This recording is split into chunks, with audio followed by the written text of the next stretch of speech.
நேத்து ஃபுல்லாவே overall market வந்து வீக்கா தான் வந்து இருந்திருக்கும். என்ன ரீசன் அப்படின்னு சொல்லிட்டு பார்க்கும்போது, டாடா குரூப்ல நடந்த இஷ்யூ தான். ஸோ டாடா குரூப்ல வந்து என் சந்திரசேகர் அவர்கள் வெளியே போறதா வந்து சொன்ன ரீசனால டாடா குரூப் ஓவராலா வந்து இறங்குச்சு. அதனால ஓவரால் மார்க்கெட் சென்டிமெண்ட் வந்து வீக்கா இருந்துச்சு. அந்த டாடா குரூப்போட நியூஸை நம்ம வந்து லாஸ்டா பார்ப்போம். இப்ப மார்க்கெட்ல கரண்டா வந்திருக்க நியூஸ் என்னென்னலாம் இருக்குன்றத கவர் பண்ணிடுவோம் ஃபர்ஸ்ட். ஃபர்ஸ்ட் கம்பெனியா இருக்குது மணப்புரம் ஃபினான்ஸ்ல இருக்க அப்டேட் பத்தி பார்ப்போம். அதுல புது பர்சன் ஒருத்தவங்க வந்திருக்காங்க. அவரோட நேம் வந்து ஆஷிஷ் சிங்ன்றது அவரோட நேமா வந்திருக்கு. இவர் மணப்புரம் பினான்ஸ்ல எம்டி அண்ட் சிஓவா ஜனவரி 1 2027 அப்போ வந்து என்ட்ரி ஆக போறாரு. இவர் வந்து ஏற்கனவே இருக்க விபி நந்தகுமாரான ப்ரொமோட்டரை வந்து பாத்தீங்க அப்படின்னா ரீப்ளேஸ்மெண்ட் பண்ண போறாரு. ப்ரொமோட்டர் வந்து இப்ப நான் எக்ஸிகூட்டிவ் சேர்மனா உள்ள போய் உட்கார போறாரு. ஸோ இதுக்கப்புறமா இந்த ஒரு கம்பெனி எப்படி போக போகுது அப்படின்னா ஃபேமிலி லைட் மேனேஜ்மெண்ட்ல இருந்து, அதாவது ஃபேமிலி வந்து பாத்துக்கிற ஒரு கம்பெனியா இருந்து மோர் ப்ரொஃபஷனல் கம்பெனியா வந்து பாத்தீங்கன்னா மாற போகுது. பெயின் கேபிட்டல் 4385 கோடி ரூபாய் இன்வெஸ்ட்மெண்ட் ஃபார் 18% ஸ்டேக் வந்து பாத்தீங்கன்னா இப்ப இருக்கு. ஆஷிஷ் சிங்கை பொறுத்தவரைக்கும் எக்ஸ்பீரியன்ஸ் வந்து இருக்கு. 25 வருஷத்துக்கு மேல வந்து பாத்தீங்கன்னா பேங்கிங் எக்ஸ்பீரியன்ஸ் வந்து இருக்கு. ரூரல் லெண்டிங் பண்ணியிருக்காரு, ரீட்டைல் பேங்கிங் பண்ணியிருக்காரு. ப்ரீவியஸா ஐடிஎஃப்சி ஃபர்ஸ்ட் பேங்க்லயும் வந்து ஒர்க் பண்ணியிருக்காரு. இப்போ மணப்புரம் ஃபினான்ஸோட Q1 பத்தி நம்ம பார்த்திருந்தோம். அதுல ப்ராஃபிட் வந்து ஏறி இருந்துச்சு. அப்புறம் வந்து அசெட் அண்டர் மேனேஜ்மெண்ட் வந்து ஏறி இருந்துச்சு. கோல்ட் லோனோட அசெட் அண்டர் மேனேஜ்மெண்ட் ஏறி இருந்துச்சு. நான் கோல்ட் பிசினஸ்மே சூப்பரா வந்து ஏறி இருந்துச்சு. பட் ஆனா என்னதான் ஏறினாலும் இந்த ஷேர் வந்து 3% ஏன் இறக்குனாங்க அப்படின்னு சொல்லிட்டு பார்க்கும்போது ஸ்டாண்ட் அலோன் Q1 ப்ராஃபிட் பார்க்கும்போது 41% தான் ஏறி இருக்கு. ஓவராலா 300% ஏறினாலும் கூட ஸ்டாண்ட் அலோனா பார்க்கும்போது 41% தான். அப்புறம் இந்த ஒரு கம்பெனி வந்து ஃபண்ட் பண்ற பிளான்லயே இருக்காங்க. இங்க என்சிடிஸ், பாண்ட்ஸ், அப்புறம் கமர்ஷியல் பேப்பர்ஸ் மூலமா 1,00,000 கோடி ரூபாய் கிட்ட வந்து பாத்தீங்க அப்படின்னா ப்ரொபோசல் வந்து வச்சிருக்காங்க பாரோயிங் பண்றதுக்கு. ஜெஃப்ரிஸ் என்ன சொல்றாங்க அப்படின்னா டார்கெட் பிரைஸ் 430 ரூபா போகும்னு சொல்லி சொல்றாங்க. அவங்க வைக்கிறதுக்கு பின்னாடி ரீசன் வந்து 19% அசெட் அண்டர் மேனேஜ்மெண்ட் க்ரோ ஆகும்னு சொல்லி சொல்றாங்க. கஸ்டமர்ஸ் அதிகமா அடிஷன் பண்ணுவாங்க. பிரான்ச் எக்ஸ்பென்ஷன் நல்லா இருக்கும்னு சொல்லிட்டு இந்த ஒரு ஜெஃப்ரி வந்து பாசிட்டிவா இருக்காங்க. சிஎல்எஸ் வந்து பாத்தீங்கன்னா கொஞ்சம் வந்து உஷாரா இருங்க. 350 ரூபாய் தான் டார்கெட் பிரைஸ் ஹோல்ட் பண்ணி வைங்க அப்படின்ற மாதிரி சொல்றாங்க. ஏன் அப்படின்னா கோல்டு வந்து ஒரு 12% க்ரோ ஆகும். லோனோட ஈல்டுமே பார்க்கும்போது 60 பேசிஸ் பாயிண்ட்ஸ் தான் வந்து இருக்க போகுது. மேபி இதனால ஃபியூச்சர் growth வந்து பாத்தீங்கன்னா அஃபெக்ட் ஆகுதுன்னா சான்ஸ் இருக்கு அப்படின்ற மாதிரி இவங்க சொல்றாங்க. ஸோ ரெண்டு நிறுவனமே ஒருத்தவங்க பாசிட்டிவ், ஒருத்தவங்க வந்து பாத்தீங்கன்னா நெகட்டிவா வந்து சொல்றாங்க. இப்போ அதர் பிசினஸ் பார்க்கும்போது மைக்ரோ ஃபைனான்ஸ் பிசினஸ்லாம் வந்து இப்பதான் ப்ராஃபிட்டபிளா மாற ஆரம்பிச்சிருக்கு. பட் ஆனா பெருசா கான்ட்ரிபியூட் பண்ணல. வெஹிக்கிள் ஃபினான்ஸ் வந்து இன்னும் வந்து பாத்தீங்கன்னா ஸ்ட்ரகிளா தான் வந்து இருக்கு. அடுத்ததா ஜோதி லேப்ஸோட Q1 ரிசல்ட்ஸ். Q1 பொறுத்தல ப்ராஃபிட் வந்து பாத்தீங்கன்னா விழுந்திருக்கு. 50% நெட் ப்ராஃபிட் வந்து விழுந்திருக்கு. 47 கோடி ரூபாய் தான் வந்து பண்ணிருக்காங்க. மெயினா ஏன் இந்த அளவுக்கு விழுந்துச்சு அப்படின்னா அதிகமான ரா மெட்டீரியல்ஸோட காஸ்ட் கொடுத்து வாங்குறாங்க. அதுக்கப்புறமா இங்க பிரில் ஃபாவோட அந்த ஒரு மார்ஜின்ஸ் வந்து பாத்தீங்கன்னா குறையுது. ஏன் அப்படின்னா அந்த ஒரு பிராண்ட் வந்து பாத்தீங்கன்னா இப்போ அவங்க கிட்ட இருந்து லாஸ் பண்ணிருக்காங்க. ஆப்பரேட்டிங் எபிட்டா மார்ஜின் வந்து எவ்வளவு டிராப் ஆயிருக்கு அப்படின்னா 16.5% இருந்து 8.4% டிராப் ஆயிருக்கு. இந்த ஒரு கம்பெனி வந்து பிரைஸ் ஹைக் வந்து 4 to 4.5% அவங்க ப்ராடக்ட்ஸ் மேல வந்து வச்சாலும் கூட இவங்களால வந்து பாத்தீங்கன்னா காம்பன்சேட் பண்ண முடியல. ஹென்கெல் கம்பெனி கிட்ட இருந்த பார்ட்னர்ஷிப் வந்து முடிவுக்கு வந்துருச்சு. 15 வருஷமா அவங்க கிட்ட லைசன்சிங் டீல் வந்து பிரில் அப்புறம் ஃபாக் வந்து வச்சிருந்தாங்க. அந்த பிரில் மட்டுமே 8 to 10% ஆஃப் த ஜோதி லேப்ஸோட ஓவரால் சேல்ஸ் வந்து பாத்தீங்கன்னா கான்ட்ரிபியூட் பண்ணுச்சு. இப்போ அது வந்து பாத்தீங்கன்னா லாஸ்ல இருக்கு. ஏன் அப்படின்னா அந்த ஒரு பிசினஸ் அவங்க கையில வந்து கிடையாது. ரெவன்யூ 773 கோடி ரூபாய் பண்ணிருக்காங்க. 3% ஏறி இருக்கு. இது வந்து இந்த பிரில் ஃபா இல்லாமலே வந்து பாத்தீங்கன்னா ரெவன்யூ ஏறி இருக்கு. பட் ஆனா ப்ராஃபிட் பண்ண முடியல. வேல்யூ growth பார்க்கும்போது 8.1%, வால்யூம் growth வந்து பார்க்கும்போது 5.3% க்ரோ ஆயிருக்காங்க. கம்பெனியோட நெக்ஸ்ட் பிளான் என்ன அப்படின்னா எக்ஸோவையும் அப்புறம் வந்து புது ப்ராடக்ட்ஸையும் வந்து பார்த்தீங்கன்னா புஷ் பண்ணி மார்க்கெட்ல வந்து கொடுக்கணும். அதுக்கப்புறமா இருக்கிறது க்ரூட் கூட லிங்கா இருக்க ப்ராடக்ட்ஸ்ல இருந்து கொஞ்சம் டைவர்சிஃபை பண்ணி அடுத்த ப்ராடக்ட்ஸ் வந்து போக ஆரம்பிக்கணும். டபுள் டிஜிட் ரெவன்யூ growth வந்து போக போதா சொல்லியிருக்காங்க. மார்ஜின் வந்து பார்த்தீங்கன்னா கிராஜுவலா ரிகவர் பண்றதுக்கு. இப்போதைக்கு ஜோதி லேப்ஸ் பொறுத்தவரை நெகட்டிவா தான் வந்து இருக்கு. போக போக தான் வந்து பார்த்தீங்கன்னா பாசிட்டிவ் அப்டேட்ஸ் வந்து வரும் அப்படின்ற மாதிரி தான் இருக்கு. அப்புறமாக இங்க மோதிலால் ஓஸ்வால் என்ன சொல்றாங்க அப்படின்னா ஜுவல்லரி ரீட்டைலர்ஸ் வந்து பாத்தீங்கன்னா ஃபாஸ்டா வந்து க்ரோ ஆவாங்க. மெயினா ஆர்கனைஸ்டு ஜுவல்லரி ரீட்டைலர்ஸ் ஃபாஸ்டா க்ரோ ஆவாங்க. அதனால நாங்க என்ன பண்றோம் அப்படின்னா இங்க கல்யாண் மாலையும் அப்புறம் வந்து இங்க டைட்டன் மாலையும் டாப் பிக் வந்து வைக்கிறோம். ஆர்கனைஸ்டு ஜுவல்லர்ஸோட மார்க்கெட் வந்து பார்க்கும்போது 20-25% ஃபினான்ஷியலா 2019 வந்து பாத்தீங்கன்னா க்ரோ ஆனாங்க. மார்க்கெட் ஷேர் வந்து பிடிச்சிட்டே வராங்க. இப்போ கரண்டா இருக்கிறது பார்க்கும்போது 45% கிட்ட வந்து பாத்தீங்கன்னா மார்க்கெட் ஷேர் வச்சிருக்காங்க organised players. Unorganised market share வந்து கொஞ்சம் கொஞ்சமா குறைஞ்சிட்டு வருது. இது வந்து இந்த ஜுவல்லரி மார்க்கெட்டா நடந்துட்டு இருக்கு. அதனால பிரீமியம் ஜுவல்லரி வந்து நல்லா க்ரோ ஆகுன்ற எக்ஸ்பெக்டேஷன்ஸ் வச்சுட்டு ஸ்டட்டட் பிரீமியம் ஜுவல்லரி இந்த இடத்துல நல்ல ஒரு க்ரோ இருக்கும். அதனால நாங்க வந்து என்ன பண்றோம் அப்படின்னா கல்யாண் மாலையும் டைட்டன் மாலையும் வந்து டார்கெட் பிரைஸ் வந்து வைக்கிறோம். கல்யாண் வந்து பொறுத்தல 800 ரூபாய் வரைக்கும் போகும்னு சொல்லி சொல்றாங்க. 34% அப்சைட் வந்து வைக்கிறாங்க. டைட்டனை பொறுத்தல 6,000 ரூபாய் வரைக்கும் போகும்னு சொல்லி 18% அப்சைட் வந்து வைக்கிறாங்க. இது மோதிலால் ஓஸ்வால் சொல்ற அந்த ஒரு ரிப்போர்ட்டா இருக்கு.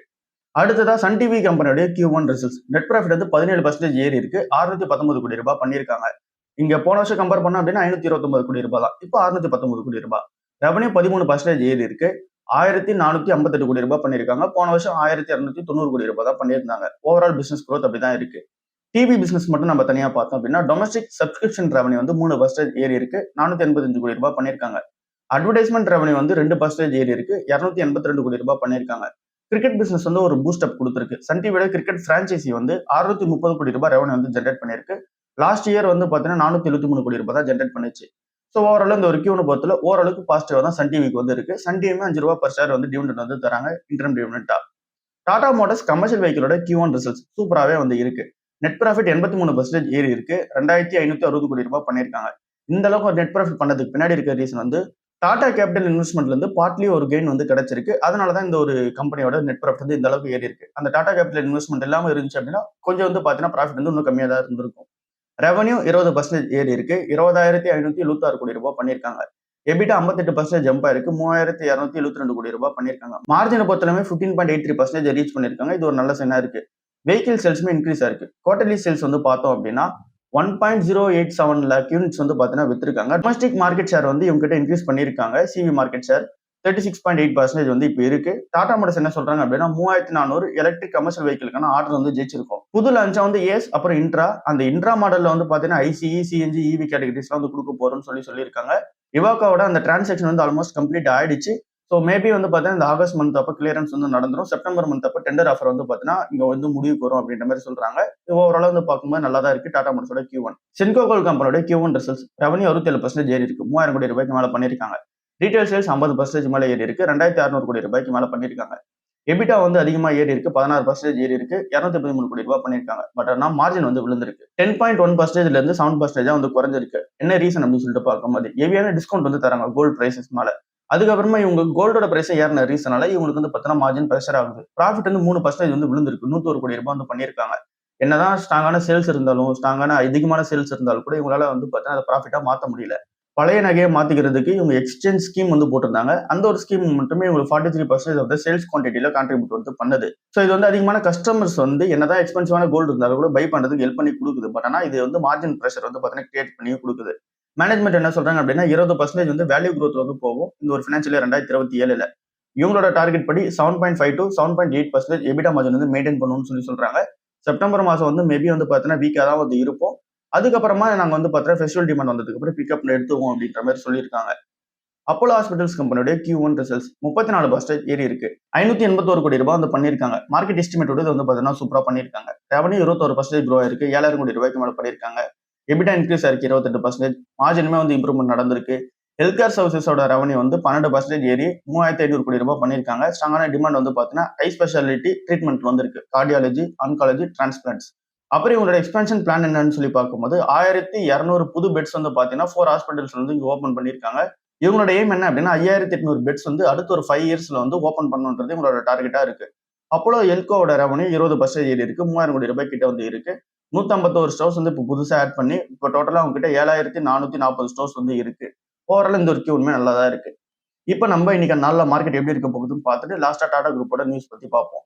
இன்னைக்கு நாள்ல மார்க்கெட் கொஞ்சம் நெகட்டிவா இருக்கிறதுக்கான சான்ஸ் இருக்கு. 50 பாயிண்ட்ஸ் வந்து நெகட்டிவா இருக்கிறதுக்கான சான்ஸ் இருக்கு. நிஃப்டி வந்து 24,435 பாயிண்ட்ல வந்து க்ளோஸ் ஆயிருக்கு. க்ரூட் ஆயில் வந்து இப்போ $88 பெர் பேரல்ல வந்து இருக்கு. ஆல்மோஸ்ட் இப்போ $90 பெர் பேரல்ல வந்து இருக்கு. $90 மேல போயிடுச்சு அப்படின்னா பெர் பேரலுக்கு மார்க்கெட் வந்து திரும்ப அடிக்க ஆரம்பிப்பாங்க. பட் ஆனா இப்போ சென்டிமெண்டான லெவலுக்கு கீழே தான் வந்து இருக்கு. ஏஷியன் மார்க்கெட்ஸ் எப்படி இருக்கு அப்படின்னா கொஞ்சம் பாசிட்டிவா இருக்கு. நிக்கி வந்து 1.5%, காஸ்பி வந்து 4% வந்து ஏறி இருக்கு. என்ன ரீசன் அப்படின்னு சொல்லிட்டு பார்க்கும்போது ஓவராலா கொஞ்சம் மார்க்கெட் சென்டிமெண்ட் வந்து நல்லா இருக்கு. யூஎஸ் மார்க்கெட்டுமே சப்போர்ட் பண்ற மாதிரி யூஎஸ் இன்ஃபிளேஷன் டேட்டா வந்து பார்க்கும்போது கொஞ்சம் சாஃப்டா வந்து இருக்கு. அதனால யூஎஸ் மார்க்கெட்டுமே வந்து ஏறி இருக்கு. கோல்டுமே வந்து நேத்திக்கான நாள்ல இன்டர்நேஷனல் மார்க்கெட்ல 0.45% ஏறி இருக்கு. நம்ம ஊரோட மார்க்கெட்ல 0.81% வந்து ஏறி இருக்கு. ஸோ எல்லா சைடுமே நல்லா இருக்கு. இப்போ நம்ம வந்து டாடா குரூப்ல இருக்க அந்த நியூஸ் பத்தி பார்ப்போம். ஏன் என் சந்திரசேகர் அவர்கள் வந்து ரொம்ப முக்கியமா வந்து டாடா குரூப்ல வந்து பாக்குறாங்க இன்வெஸ்டர்ஸ் அப்படின்றத வந்து நம்ம டீடைலா வந்து பார்ப்போம். ஃபர்ஸ்ட் சந்திரசேகர் வந்து ஸ்டெப் டவுன் ஆனதுக்கு பின்னாடி இருக்க ரீசன் என்ன அப்படின்னு சொல்லிட்டு பார்ப்போம். இவர் அடுத்த வரப்போற 5 வருஷம் டேர்முக்கு வந்து நீங்க அப்பாயின்மெண்ட் பண்ணுங்க, இவர் வந்து ரெக்கமெண்ட் நாங்க பண்றோம் அப்படின்னு சொல்லிட்டு ட்ரஸ்ட்ல டாடாவோட ட்ரஸ்ட்ல வந்து பாத்தீங்கன்னா ரெக்கமெண்டேஷன் கொடுத்தாங்க. பட் ஆனா என்னதான் ப்ரொபோசல் வந்து இவங்க கொடுத்தாலும் கூட February 2026 அப்ப மீட்டிங் நடந்துச்சு. அந்த மீட்டிங்ல வந்து டாடா சன்ஸ் போர்டு வந்து இவங்க வந்து ஏத்துக்கல. இங்க டாடா ட்ரஸ்ட் கொடுத்த ப்ரொபோசல டாடா சன்ஸ் நிறுவனம் வந்து ஏத்துக்கல. மெயினா நியோ டாடா வந்து ஏத்துக்கல. ஸோ இதனால என்ன நடக்குது அப்படின்னா 6 மாசம் அப்படியே போகுது. ஃபைனல் ரெசல்யூஷன் இன்னும் வந்து எடுத்துட்டு வரல. இவர் அடுத்த 5 வருஷம் வந்து கண்டினியூ பண்ண போறாரா இல்ல அப்படின்னா வேற பர்சன் வர போறாங்களா எதுவுமே தெரியல. என் சந்திரசேகர் அவர்களுக்கும் அது வந்து பாத்தீங்கன்னா டவுட்டா தான் இருந்துச்சு. அதனால அவரே என்ன சொல்றாரு அப்படின்னா February 2027 அப்ப என்னோட டேர்ம் முடியும் போது நானே ஸ்டெப் டவுன் ஆகிக்கிறேன் அப்படின்ற மாதிரி வந்து சொல்லிட்டாரு. சரி இது வந்து இமீடியட்டான எக்ஸிட் கிடையாது. February மாசம் வரைக்கும் இருக்க போறாரு. இவங்க வந்து புது ஆளை போறதுக்கு டைம்லாம் வந்து இருக்கு. ஸோ அதனால ஒரு பெரிய இஷ்யூலாம் வந்து கிடையாது. டாடா சன்ஸோட சேர்மன்ன்றது ரொம்ப முக்கியமானு கேட்டீங்கன்னா கண்டிப்பா ரொம்ப முக்கியம் தான். ஏன் அப்படின்னு சொல்லிட்டு பார்க்கும்போது டாடா சன்ஸ் வந்து இங்க டாடா குரூப்ல இருக்க எல்லா ஸ்டாக்ஸுமே வந்து பாத்தீங்க அப்படின்னா அதிகமான ஸ்டேக் வந்து வச்சிருக்காங்க. அவங்க தான் கண்ட்ரோலும் பண்றாங்க. TCS, Tata Motors passenger vehicle, Tata steel, அப்புறம் வந்து டைட்டன், ட்ரெண்ட், கன்சியூமர், அப்புறம் வந்து டாடா பவர், இந்தியன் ஓடல்ஸ், அப்புறம் வந்து டாடா கம்யூனிகேஷன், டாடா கேபிட்டல் எல்லாத்துலயுமே வந்து பாத்தீங்கன்னா இவங்க கிட்ட தான் ஸ்டேக் அதிகமா வந்து இருக்கு. அதனால அவர் வந்து ரொம்ப முக்கியம். அந்த யார் வந்து சேர்மனா இருக்க போறாங்களோ ரொம்ப முக்கியம். டாடா ஸ்டாக்ஸ் வந்து நேத்துக்கு நல்லா ரொம்பவே விழுந்திருக்கும். டிசிஎஸ் வந்து 5%, Tata Motors passenger vehicle 4%, Tata consumer 3%, Tata steel வந்து 2%, டைட்டன் வந்து ஒரு 2% வந்து விழுந்திருக்கும். இந்த சந்திரசேகர் அவர்கள் உள்ள வந்ததுக்கு அப்புறமா இன்வெஸ்டர்ஸ்க்கு நிறைய வந்து பாத்தீங்கன்னா வெல்த் கிரியேஷன் வந்து பண்ணி கொடுத்துது. இங்க 2017ல இவர் வந்து உள்ள வந்தாரு. அந்த டைம்ல இருந்து இப்ப வரைக்கும் பார்க்கும்போது ட்ரெண்ட் 1700% ஏறி இருக்கு. நெல்கோ வந்து 1142% ஏறி இருக்கு. டாடா இன்வெஸ்ட்மென்ட் கார்ப்பரேஷன் 1000% மேல, டைட்டனும் 1000% மேல, பெனாரியஸ் ஹோட்டல்ஸ் வந்து இங்க 793%, Tata consumer 677%, automotive stamping and assemblies வந்து இங்க 649%, இந்தியன் ஹோட்டல்ஸ் 500% மேல, டாடா எலக்ஸி வந்து 400%, டாடா டெலி சர்வீசஸ் மகாராஷ்டிரா வந்து 377%, டாடா பவர், டாடா ஸ்டீல், வோல்டாஸ் இந்த மாதிரி கம்பெனி எல்லாமே 200% மேல வந்து க்ரோ ஆயிருக்கு. ஸோ இதனால வந்து பாத்தீங்கன்னா இவர் மேல ஒரு பெரிய அபிப்பிராயம் வந்து இருக்கு. ஸோ இப்போ என்ன ரீசனால இவர் வந்து நெக்ஸ்ட் சேர்மனா வந்து எடுத்துக்கல அப்படின்னா, இவர் வந்து இங்க நிறைய இன்வெஸ்ட்மெண்ட் வந்து நிறைய ஏரியாஸ்ல பண்ணியிருந்தாரு. லைக் வந்து இந்த டிஜிட்டலா வந்து பார்க்கும்போது இந்த டாடா கம்யூனிகேஷனுக்காக வந்து இருக்கட்டும், இல்ல அப்படின்னா டாடா டிஜிட்டலுக்காக இருக்கட்டும், அதுல வந்து அதிகமான இன்வெஸ்ட்மெண்ட் வந்து நடந்துச்சு. அதுக்கு அடுத்ததா இங்க எலக்ட்ரானிக் செமிகண்டக்டர்ஸ்லயும் நடந்துச்சு. அதுக்கு அடுத்ததா வந்து இங்க ஏவியேஷன் செக்டர்லயும் வந்து நடந்துச்சு. பட் ஆனா அது எல்லாமே டர்ன் அரவுண்ட் வந்து இன்னும் பண்ண முடியல. அது எல்லாமே ஸ்டில் லாஸ் மேக்கிங்கா வந்து இருக்கு. அதிக மணி வந்து போகுது. ஸோ அதுக்கான ஒரு ரோட் மேப் வச்சிருந்தாரு. அந்த ரோட் மேப் வந்து பார்த்தீங்கன்னா கரெக்டா வந்து ஃபாலோ பண்ண முடியல. ஸோ அதனால வந்து இந்த ரீசன்ஸ் எல்லாமே வச்சு மேபி வந்து பார்த்தீங்கன்னா ஒரு ரெக்கமெண்டேஷன் வந்து பண்ணால் கூட இவங்க வந்து திரும்ப வந்து எடுத்துக்காம இருக்கலாம் அப்படின்றது இருக்கிற நியூஸா வந்து இருக்கு. ஓவராலா இதுதான் இங்க என் சந்திரசேகர் சுத்தி நடந்த ஒரு விஷயங்களா வந்து இருக்கு. அத பத்தி நம்ம டீட்டெயிலாவே வந்து பார்த்துட்டோம். ஏன் இன்வெஸ்டர்ஸ் வந்து இவர வந்து பிரெஃபரபிள் பண்றாங்கன்னு சொல்லிட்டு பார்த்துட்டோம். ரிட்டர்ன்ஸ் வந்து அந்த அளவுக்கு கிரியேட் பண்ணி குடுத்திருக்காரு. ரிட்டர்ன்ஸ் அந்த அளவுக்கு கிரியேட் பண்றாரு அப்படின்னா, அந்த கம்பெனியோட ஆக்சுவல் அந்த ஒரு கம்பெனியோட பிசினஸ் வந்து க்ரோ பண்ணியிருப்பாரு. ப்ராஃபிட் வைஸ், சேல்ஸ் வைஸ், அப்புறம் வந்து இங்க வால்யூம் குரோத் வைஸ் எல்லாமே க்ரோ பண்ணியிருப்பாரு. அதனால தான் அந்த ஷேர் பிரைஸும் ஏறி இருக்கு. ஸோ இதே மாதிரி நெக்ஸ்ட் வரப்போற பர்சன் பண்ணுவாங்கன்றது கேள்வியா இருக்கு. பட் நம்மள பொறுத்தளவுக்கு நெக்ஸ்ட் வர பர்சனும் கண்டிப்பா வந்து பண்ணுவாங்க. அப்படி பண்ணல அப்படின்னா, இதே மாதிரி ரெக்கமெண்டேஷன் வச்சாலும் கூட அவங்கள வந்து உள்ள வச்சிருக்க மாட்டாங்க. ஸோ இப்படிதான் வந்து இருக்க போகுது. ஸோ அதனால நம்ம ஷேர் பிரைஸ் விழுந்துச்சு அப்படின்னா அதுக்கேற்ற மாதிரி கன்சிடர் பண்ற ஆப்பர்ச்சுனிட்டியா பார்ப்போம். நெக்ஸ்ட் பர்சன் யார் வராங்கன்னு சொல்லிட்டு நம்ம வெயிட் பண்ணிட்டு இருப்போம். அது வரைக்கும் மார்க்கெட்டை பொறுத்தவரை கொஞ்சம் வந்து வொலட்டிலிட்டி வந்து இருந்துட்டு தான் வந்து இருக்கும். ஸோ மார்க்கெட்ல நிறைய நியூஸ் அந்த நிறைய நாய்ஸ் வந்து இருக்கும். என்ன அப்படின்னு சொல்லிட்டு பார்க்கும்போது இதனால தான் அவங்க வெளியே போனாங்க. ஸோ இன்னும் வந்து பார்த்தீங்கன்னா டாடா குரூப் இறங்கும் அப்படின்ற மாதிரி நியூஸ் வந்து இருக்கும். ஸோ அதை நம்ம பொறுத்தல என்ன பார்க்கணும் அப்படின்னா இறங்குச்சு அப்படின்னா கண்டிப்பா நம்ம கன்சிடர் பண்ற மாதிரி தான் பார்க்கணும். இறங்குமான்னு கேட்டீங்க அப்படின்னா கண்டிப்பா இறங்குறதுக்கான சான்ஸ் இருக்கு. டிசிசி 5% விழும்போது மேபி எல்லா ஸ்டாக்ஸ் வந்து விழுறதுக்கான சான்ஸ் இருக்கு. பட் ஆனா எல்லாமே இண்டிவிஜுவலான பிசினஸ். ஸோ எல்லாமே கண்ட்ரோல் பண்ற ரீசனால இறக்குறாங்க. நம்மள பொறுத்தளவு கன்சிடரிங் ஆப்பர்ச்சுனிட்டியா பார்ப்போம். இவ்வளவுதான் இன்னைக்கான ஓவரால் வீடியோ. அடுத்த வீடியோவில் சந்திப்போம். பாய்.